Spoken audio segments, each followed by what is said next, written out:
nós falamos ontem no sacerdócio, na parte 1, hoje nós vamos continuar na parte 2.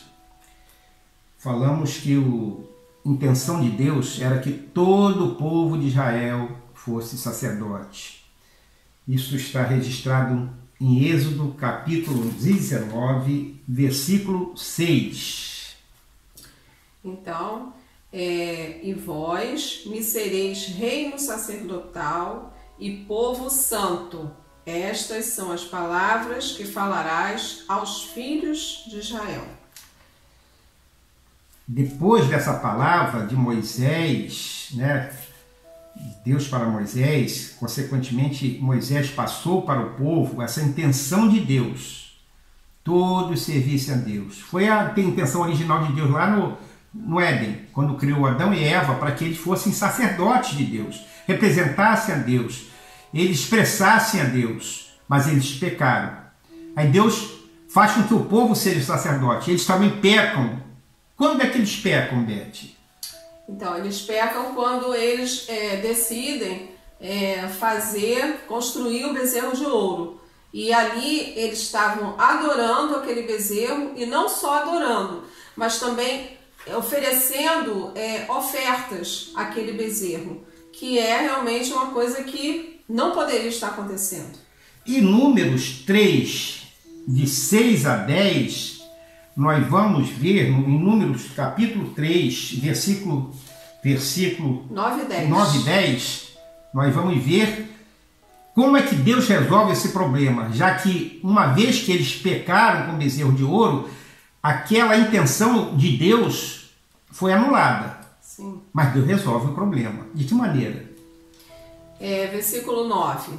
Darás, pois, os levitas a Arão e a seus filhos. Dentre os filhos de Israel, lhes serão dados em dádiva.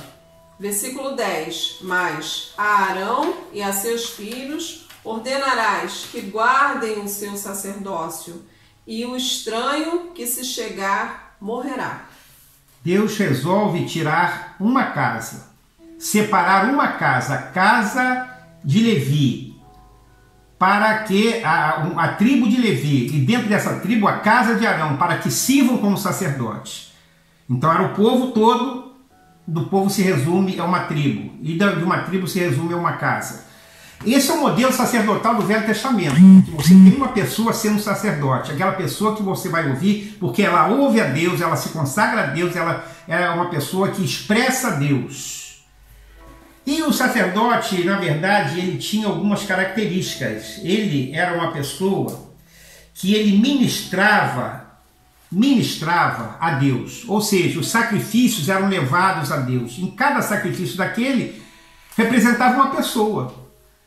Alguém estava sendo cuidado por aquele sacerdote. Essa era a fórmula do Velho Testamento, do Antigo Testamento. Mas quando a gente vai andando mais pela Bíblia, a gente percebe que a intenção original de Deus ainda é que todo o povo seja sacerdote. Não só uma tribo e uma casa. Isso a gente vai ver lá no Novo Testamento, quando a gente começa a história do sacerdócio. Na verdade, a Bíblia toda é uma história de sacerdote, de sacerdócio. E no Novo Testamento, o primeiro sacerdote, ou o último sacerdote do Velho Testamento é Zacarias. E a partir daí, a gente tem toda uma história que o Senhor vai fazer com que seja restaurada a vontade dele. E a vontade dele é restaurada através da igreja. A igreja é um grupo de sacerdotes, não existe mais o sacerdote. Alguém que seja responsável por chegar a Deus, mais consagrado, mais íntimo de Deus. Todos nós somos íntimos e consagrados a Deus.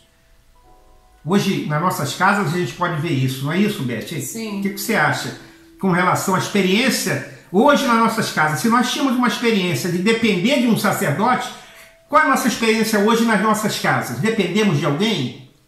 É verdade, a gente estava até conversando sobre isso. Hoje, devido a tudo isso que aconteceu, que está acontecendo, nessa quarentena, nós estamos em nossas casas. mas não deixamos de orar, não deixamos de ler a palavra, não deixamos de servir ao nosso Deus. Por quê? Porque nós somos o sacerdote das nossas casas, né? Nós somos representantes, né, de Deus, né? Em todas as nossas casas existem representantes, porque temos o Espírito Santo.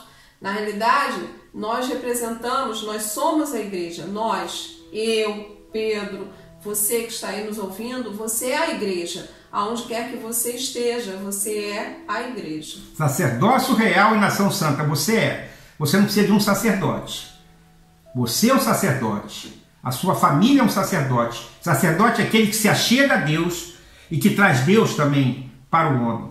Então vamos desfrutar do Senhor dessa forma, não dependendo de ninguém. Mais do que nunca nós estamos tendo essa certeza. Nós não devemos, não podemos depender de ninguém. Você tem comunhão com Deus aonde você estiver, porque Deus habita no seu espírito, Deus habita no seu coração. Amém. Amém.